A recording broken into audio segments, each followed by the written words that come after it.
12편 말씀을 함께 나눕니다. 요새 계속 이제 여러분 뉴스 잘 보시죠? 이제 설교를 시작할 때 이렇게 좋은 말로 좋은 예화를 설교를 시작을 해야 되는데 제가 늘 이렇게 좀 안 좋은 거를 예화를 많이 들어서 제가 설교를 하고 나면 꼭 아내한테 한 소리를 들어요. 좀 좋은 말 좀 해라. 기분 좋은 말, 좋은 예화들 많이 있는데 왜 그러냐? 그렇게 늘 하거든요. 근데 오늘도 이렇게 좋은 예화는 아닌 것 같은데 하나씩 들어야 될 것 같아요. 요즘에 이제 뉴스를 이렇게 우리 세상을 떠들썩하게 했던 일이 있었어요. 우리 뭐 다 아시는 이제 펜싱 전 국가대표 그렇죠? 여자 펜싱 국가대표가 결혼을 발표했는데 이게 뭐 재벌 3세하고 결혼한다. 그래가지고 뭐 다 박수 해주고 뭐 축하해주는 분위기였는데 다음 날부터 이상한 기사가 막 쏟아졌잖아요. 그 사람이 남자가 아니라 여자다. 뭐 이런 이게 이상한 소문인 줄 알았는데 결국 알고 보니까 어때요? 진짜라는 거죠. 이게 유언무효인 줄 알았는데 그냥 유명인들 이렇게 험담하는 악성 댓글인 줄 알았는데 알고 보니까 맞다는 거예요. 그 실체가 뭐예요? 사기꾼이라는 거예요. 사기꾼. 그 사람은 원래 이제 여자가 맞습니다. 여자가 맞는데 그 사람 전력을 보니까 여자인데도 불구하고 자신을 속여서 남자랑 2번이나 결혼했어요. 그리고 자신이 또 여자로서 남자하고도 1번 결혼했어요. 그러니까 총 3번을 결혼한 거예요. 그러니까 이 사람이 어떻게 이런 사람? 그리고 이제 이 펜싱 국가대표하고도 이제 결혼을 약속하고 있다는 거죠. 그래서 이제 신문에 나오기는 방송에 나오기는 뭐예요? 재벌 3세다. 무슨 이제 유명한 호텔 그 혼외 자식이다. 이렇게 자기 스스로를 그렇게 말하면서 다닌 거예요. 근데 알고 보니까 뭐예요? 그 사람은 미국에서 태어나서 그게 혼외 자식으로 미국에서 태어나서 뭐 승마 뭐 선수도 하고 뭐 하고 했는데 그 사람은 우리나라에서 초중고를 다 나온다는 거예요. 다 자기가 뭐 증거가 있다면서 막 사진 나오겠다는 거죠. 그리고 결정적으로 이 사람이 사기 전과가 있었습니다. 사건을 들여다보면서 참 마음이 좀 답답했어요. 아니 어떻게 속을 수 있지? 이런 마음이 들었어요. 왜 속지? 그렇잖아요. 아니 여자가 남자 행사한다고 해서 그게 남자가 되는 건 되겠습니까? 근데 뭐 임신이 됐니 안 됐니 막 이러면서 좀 이렇게 말하기가 좀 부끄러운 일들이 많았다는 거죠. 이게 어떻게 속냐 말이에요. 어떻게 속냐? 어떻게 속을까요? 이게요. 여러분들은 안 속을 것 같죠? 작정하고 속이려고 드니까 속는 거예요. 작정하고 속이려고 드니까. 그게 속는다는 겁니다. 다시 말하면 요즘 우리 세상이요. 사실은 이렇게 진실보다는 오히려 거짓말로 속이려고 하는 사람들이 더 많은 게 우리 세상인 거예요. 또 한 가지 뭐냐면 우리를 아프게 하는 사기 사건이 있어요. 전세 사기. 전세 사기 많이 들어보셨죠? 이 전세 사기 피해자가 얼마 전에 이제 종합 집계를 했는데 계속 늘어나고 있지만 6,627명이라고 합니다. 근데 이거는 정부에서 당신은 전세 사기 피해자가 맞군요 하고 인정한 사람만 6,000명이 되는 거예요. 그거 말고 이 정부한테 다 자기도 이 전세 사기를 당했어요. 자기 억울함을 다 호소했지만 정부의 그런 규제나 그런 어떤 이 방침에 맞는 사람만 6,000명이고 그 외에 거기에 인정받지 못한 사람은 수도 없이 2배, 3배 말할 것도 없이 많다는 거예요. 서울에서만 전세 사기 피해 금액이 얼마냐면 5,278원. 어디서만요? 서울에서만 그렇고 이걸 전국으로 하면 피해자가 엄청 많아. 피해가 많거든요. 전국으로 인천, 수원, 충남 뭐 말할 것도 없습니다. 전국으로 따지면 이거는 뭐 몇 조 단위로 넘어가는 피해자가 피해 금액이. 그러니까 이 얼마나 엄청난 피해니까. 이분들이요 뭐 철저히 조사를 안 해보고 그래도 대충 했기 때문에 피해를 당했느냐, 그래서 사기를 당했느냐? 그러지 않아요. 이분들도 다 등본 띄워보고 부동산에서 다 그 부동산 그 중개업자들이 다 보증 서가면서 그래서 다 도장 찍고 한 거거든요. 근데 어떻게 해요? 속이려고 작정하니까 속이려고 작정하니까 다 뛰어보고 다 검증해봐서 이 정도 되겠다고 계약서를 썼는데 계약부 다 돌아보고 나니까 사기를 당하는 거예요. 속이려고 하니까. 그러니까 작정하고 속이려고 하면 속는다는 거예요.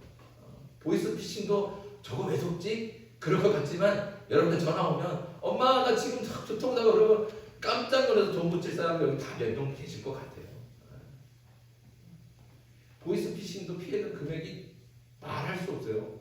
제가 저기 신문기사 보니까 2018년도에는 4,040억의 피해 금액이, 2019년도에는 6,398억, 2020년도에는 7,000억, 2021년도에는 7,700억.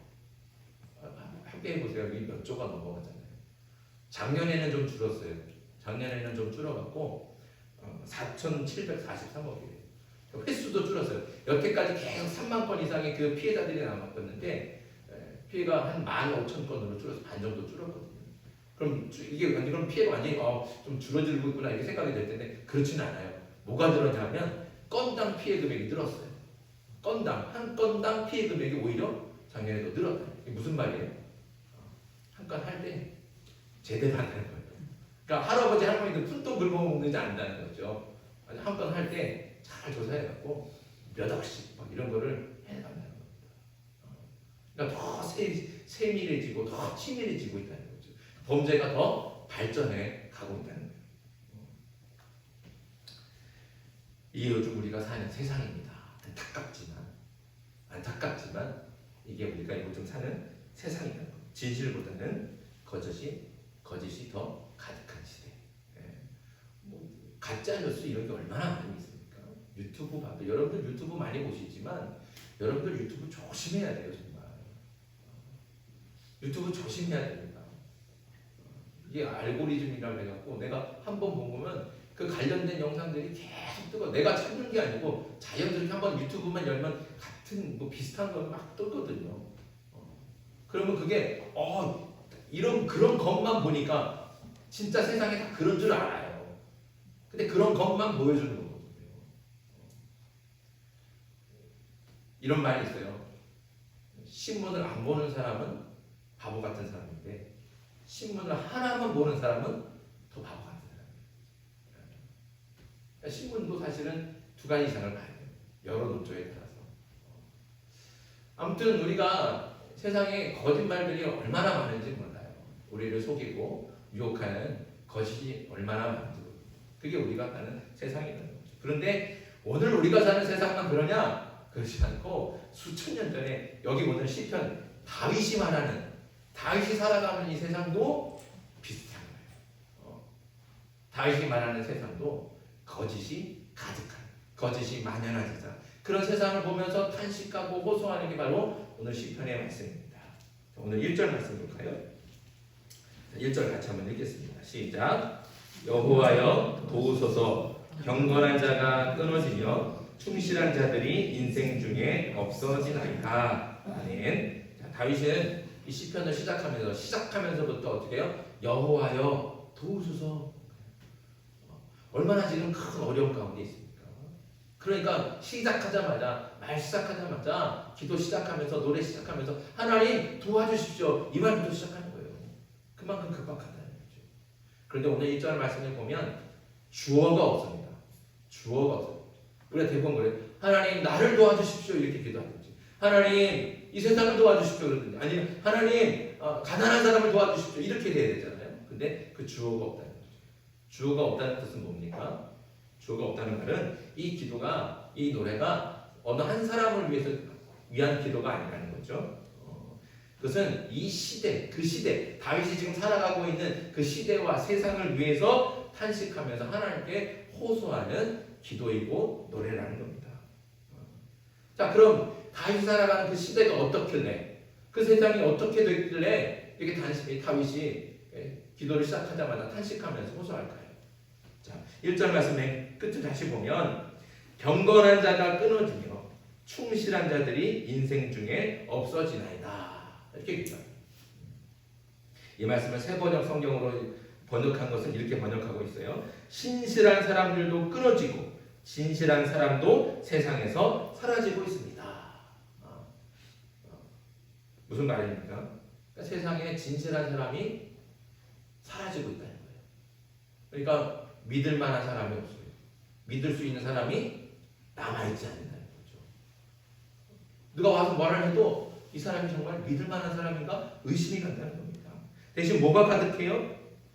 그렇게 믿을 수 있는 사람들이 사라지고 나니까 뭐가 가득합니까? 2절 말씀이에요. 2절 말씀 같이 읽습니다. 시작. 그들이 이웃에게 각기 거짓을 말하여 아첨하는 입술과 두 마음으로 말하는도다. 아멘. 주변에는 온통 거짓으로 속이려고 하는 사람들과 아첨하는 사람들, 두 마음을 가지고 말하는 사람들이 가득하다는 거예요. 여러분, 칭찬은 고래도 춤추게 한다. 이런 말 들어보셨죠? 칭찬은 분명히 좋은 거예요. 그래서 저 옆에서 잘한다 이렇게 격려해주고 칭찬해주면 더 잘해지는 게 맞아요. 그래서 칭찬이 좋은 거죠. 그래서 그 칭찬은 정말 그 사람이 힘을 얻고 더 잘하기를 바라는 마음에서 하는 겁니다. 그러니까 칭찬은 나를 위해서 하는 게 아니라 전적으로 어떻게 해요? 상대방을 위해서 하는 거예요. 잘한다 하면 그 사람이 더 잘 될 것 같고 힘을 얻을 것 같고 지금 약해져 있는데 좀 이렇게 격려해주고 칭찬해주면 힘을 얻어서 일어설 것 같으니까 옆에 가서 격려해주고 칭찬해주는 거예요. 그러면 뭐예요? 고래도 춤춘다니까요. 고래도 춤추는 거예요.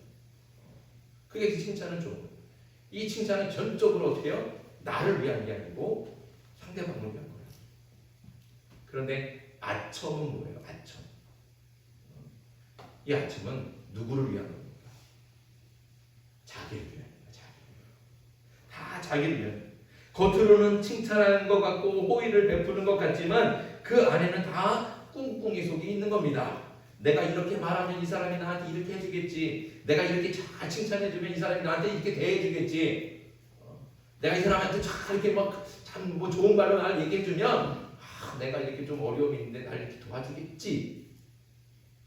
다 그걸 바라고 좋은 말을 하고 칭찬을 하고 긍정을 한다는 거죠. 그러니까 상대방을 위해서 칭찬하는 것이 아니라 다 나를 위해서 내 이익과 욕심을 위해서 상대방을 이용해 먹으려고 겉으로만 듣기 좋은 말을 하는 게 그게 바로 아첨이에요. 물론 듣기에 좋죠. 기분이 좋아지고 뭐 이렇게 칭찬해 주니까 내가 뭐 대단한 사람 된 것처럼 막 어깨에 힘도 들어가고 막 자신감도 생기고 뭐든지 할 것 같고 그런 마음이 들죠. 하지만 아첨하는 말에 속으면 결국엔 망하는 길인 거예요. 왜냐면 그 아첨하는 말에 속으면 나를 잊어버리거든요. 내가 정말 대단한 사람이 될 줄 알고 자꾸 붙게 세우니까 괜찮아 또 잘할 것 같아. 그러니까 근데 그건 다 누구를 위한 거라고요? 나를 위한 게 아니라 그렇게 말하는 사람을 위한 거예요. 거기에 속는 거예요. 근데 내가 거기에 속아버리면 나를 잊어버리고 내가 그런 줄 알거든요. 결국은 어떻게 돼요? 망하게 돼요. 그러니까 생전에 칭찬하지 않던 사람들이 찾아와서 좋은 말로 띄워주면 그걸 고지것대로 믿으면 안 돼요. 분명히 그 속에는 꿍꿍이 속이 있다는 겁니다. 그러니까 무턱대고 믿지 말고 잘 분별해서 들을 줄 알아야 됩니다. 그런데 세상이 요상한 것이 이렇게 거짓말로 사람을 속이기 좋아하고 딴 마음을 품고 아첨하는 사람들이 어때요? 이상하게 잘 돼요. 잘 살아요. 돈도 많이 벌고 하는 일마다 잘 되고 좋은 자리 높은 자리 올라가고 출세하고 성공합니다. 너무나 어이가 없지만 그게 우리 현실이라는 거죠. 그게 또 다윗이 살아가고 있는 그 시대의 모습이었다는 겁니다. 그래서 이렇게 거짓말로 속이고 아첨하면서 성공하고 출세한 사람들이 스스로 하는 말이 뭔지 아십니까? 가관이에요. 4절 말씀이에요. 4절 같이 읽습니다. 시작. 그들이 말하기를 우리의 혀가 이기리라. 우리의 입술은 우리 것이지 우리를 주관할 자 누구리요? 하미로다. 아멘. 여기 그들은 뭐예요? 아첨하는 사람들, 거짓말하는 사람들, 속이는 사람들, 이런 사람들이에요. 이런 사람들이 얘기하는 거예요. 누구도 우리를 이길 수 없다. 누가 우리를 이기리요? 이러는 게요. 아무도 우리를 이길 수 없다. 아무도 우리를 막을 수 없다. 이렇게 자신 있게 말하는 거죠. 듣기에 따라서는 아주 자신감이 넘치고 당당한 말처럼 들리지만 이건 결코 자신감이 아닙니다. 이건 뭐예요? 교만함이죠. 오만함이고 자만함. 그 오만함과 교만함을 구별할 수 있는 건 뭐예요? 항상 그 중심에 내가 있는 거예요. 내가 아니면 안 되고 나니까 할 수 있는 것이고 나 때문에 된다는 거죠. 그래서 4절 말씀에 보면 다 뭐라고 말해요? 우리의 혀, 우리의 입술, 우리의 것, 우리를 누가 주관하리요? 다 우리가 반복이 되죠. 그 우리는 결국 뭐를 얘기하는 거예요? 나를 얘기하는 거예요. 나의 힘, 내 혀도 내 것이고 입술도 내 것이고 그 혀와 입술의 능력도 다 내 것이다. 그러니 나를 막을 자가 누구냐? 하고 이렇게 막 당당하게 외치고 있다는 거죠. 그러니까 이 4절 말씀은 그 안에 내가 중심이기 때문에 이건 결코 자신감이 아니에요. 뭐예요? 그거는 교만함이고 오만함이고 자만함이죠. 다른 사람은 안중에도 없습니다. 나만 보고 나만 중요한 거예요. 나만 주장하는 거죠. 그러니까 자기가 누구를 속여서 그래서 얻은 그렇게 많이 벌어서 돈도 많이 벌고 그래서 남을 속여갖고 출세하고 이렇게 높은 자리에 올라가고 아첨해 가면서 마음에 없는 말로 옆에 갖고 사바사바 아첨하면서 그래서 출세했다는 거예요. 그런데 그렇게 해서 정말 성공하고 출세하는 사람들, 그러면 그 반면에 누군가는 그 사람의 거짓말 때문에, 그 사람의 아첨하는 말 때문에 누군가는 눈물을 흘리며 지금 고통하고 있는 거예요. 큰 피해를 당해서 정말 죽을 듯이 아파하고 있는 사람이 분명히 있는 거예요. 그런데 이 사람 눈에는 그 사람들이 눈에 들어와요? 안 들어와요. 안 들어와요. 누가 아파하는지. 내가 이렇게 거짓말해서 속여갖고 빼앗았는데 그렇게 빼앗겨갖고 평생 모아서 그리고 열심히 일해갖고 전세금 마련했는데 그 전세금이 하루아침에 사라졌어요. 얼마나 허무하고 얼마나 고통스럽겠습니까? 왜 그 사람들이 많은 사람들이 지금 자살하고 있잖아요. 근데 그런 사람들의 고통과 눈물들은 눈에도 안 들어오는 거예요. 그러면서 내가 만약 이렇게 해갖고 내가 이렇게 출세했고 내가 돈 많이 벌었고 내가 이렇게 뚱뚱거리면 잘 사는 거야. 누가 나를 이렇게 함부로 할 수 있겠어? 이렇게 당당하게 말한다는 거죠. 뻔뻔스럽게. 그러니까 자기가 분명히 남을 속이는 것, 이건 분명히 죄인데도 불구하고 그걸 죄인 줄도 모르고 부끄러운 줄도 모르고 자신의 출세와 성공받는 자신의 부자됨을 자랑하고 있는 겁니다. 이렇게 자만과 교만에 빠지면 자신이 죄를 짓고 있는데도 그것이 죄인 줄도 모르고 오히려 더 뻔뻔하게 그 죄를 자랑하게 됩니다. 자신감과 자만심은 이렇게 잘 구별할 수 있어야 됩니다. 또 4절과 같이 자만으로 가득한 말인데 그걸 우리가 자신감으로 속아서 들을 때가 있다는 거죠. 자만하고 교만한 사람들이 자신의 출세와 성공을 아주 자랑스럽게 말하면 그것이 마치 자신감이고 자부심인 것처럼 들릴 수가 있습니다. 그러면 출세와 성공만 쫓는 사람들은 그 말에 속고 자만심을 그 자신감으로 착각해서 나도 저 사람처럼 성공하고 싶다. 나도 저 사람처럼 살아가고 싶다. 그렇게 생각을 한다니까요. 그리고 그 사람이 하는 대로 그 사람을 마치 우상처럼 따른다는 것이죠. 아까 말했던 그 재벌 3세라고 속였던 그 사람도 그 사람 말하는 거 녹취한 걸 들어보셨나요? 강의를 하잖아요. 강의를 할 때 이렇게 얘기하잖아요. 내가 아무데 함부로 강의하는 사람이 아닌데 내가 한 번 강의하면 강의를 3억 원씩 받아요. 그래서 아무데나 하는 거 아닌데 특별히 하는 겁니다. 그러면서 강의를 하더라니까요. 그래서 사람들이 다 우르르 쳐다봐. 야 3억 원짜리 강의, 야 내가 정말 운이 좋구나. 그래서 마치 자기가 그 사람이 대단히 성공한 것처럼. 그러니까 이 사람이 막 개별적으로 전화해서 이제 투자 상담 해준다니까 대단한 정말 그런 거 얻은 것처럼 그 사람이 투자하라는 대로 투자해갖고 손해 보는 거 아니겠습니까? 그러니까 우리가 자만심과 자신감을 잘 분별할 수 있어요. 중요한 것은 교만과 자만, 이것이 우리가 그런 사람들이 우리가 딱 눈에 볼 때는 성공하는 것 같고 잘 되는 것 같지만 반드시 망하게 되겠습니다. 왜요? 하나님께서 말씀하시니까. 하나님께서 말씀하셨어요. 교만은 패망의 선봉이요 거만한 마음은 넘어짐의 앞잡이입니다. 교만을 따르고 소망하면 당장에는 막 성공하는 것 같고 잘 되는 것 같겠지만 반드시 넘어지게 되어 있습니다. 망하게 되어 있다는 것이죠. 자만함과 교만함은 하나님의 심판의 대상이며 반드시 망하게 되어 있습니다. 성공과 출세의 화려한 껍데기에 속아서 그 자만한 자를 따르지 않기를 간절히 소망합니다. 대신 우리가 믿고 의지하며 따라야 되는 것, 그 말씀은 뭐예요? 오직 하나님의 말씀들인 거죠. 우리가 믿어야 돼요. 우리가 의지하고 따라야 되는 말씀은 오직 하나님의 말씀밖에 없다는 겁니다. 왜 그렇습니까? 자, 6절입니다. 6절 같이 읽습니다. 시작. 여호와의 말씀은 순결하며 흙 도가니에 7번 단련한 은 같도다. 아멘. 하나님의 말씀에는 불순한 거짓과 불의가 전혀 없다는 거예요. 단 1%도 없습니다. 그러니까 다른 말들은 다 의심해도, 다른 말들은 다 믿을 수 없어도 오직 하나님의 말씀만은 전적으로 믿고 그 말씀을 의지할 수 있고 그 말씀을 따를 수 있다는 거예요. 근데 오늘 말씀 6절 말씀을 묵상하다 보니까 하나님의 말씀이 왜 순결한지 그 비결을 알 수 있었습니다. 하나님의 말씀이 왜 순결합니까?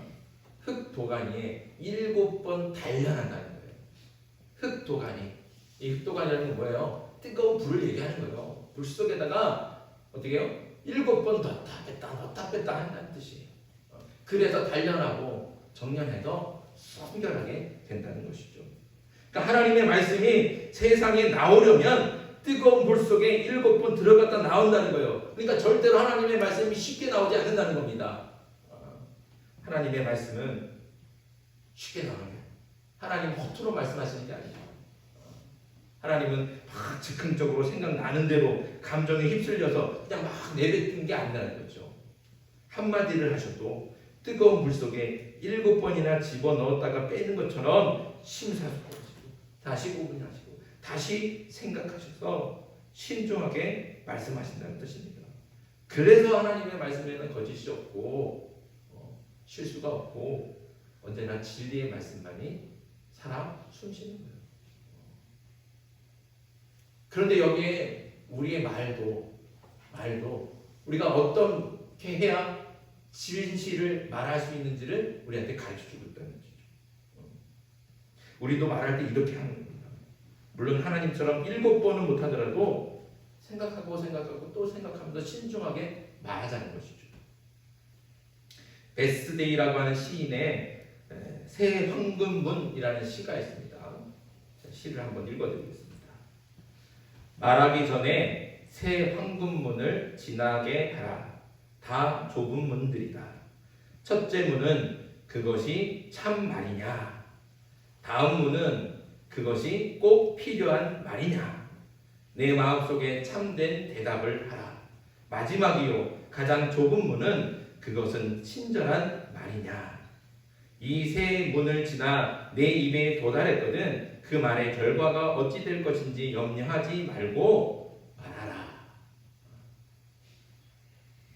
그럼 말할 때에는 말하기 전에 적어도 뭐예요? 3번은 생각하라는 거예요. 어떻게 해요? 맨 처음에는 이게 정말 참된 말인가? 생각해보자. 이게 정말 참된 말인가? 그걸 통과했으면 그 다음에 한 번 더 생각해보자는 거예요. 뭐예요? 이게 정말 꼭 필요한 말인가? 그리고 여기까지 통과했으면 이제 마지막 하나만 더 통과하면 돼요. 자, 마지막에 통과할 건 뭐예요?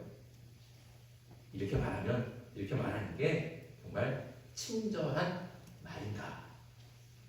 이 3번을 통과하면, 이 3개를 통과했다면 염려하지 말고 말하라는 것이죠. 이렇게 3번만 생각해도 순수하고 진실한 말이 되지 않겠습니까? 그것이 참말인가?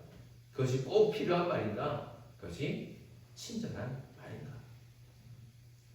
거짓과 속임수가 가득한 세상에서 하나님을 믿는 저와 여러분들은 이렇게 진실을 말할 수 있기를 간절히 소망합니다. 진실을 말할 수 있는 비결이 바로 여기 있다니까요. 그냥 함부로 막 내뱉지 마세요. 막 감정에 섞인 대로 내 마음대로 하고 싶은 말 다 하면서 하는 것, 그게 자유가 아니라니까요. 한 번 더 생각해보자.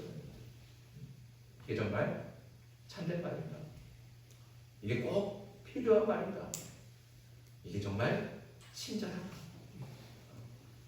이것이 통과만 되면 우리의 말 속에 거짓이 없고 진실만이 고백되어지고 선포될 줄 믿습니다.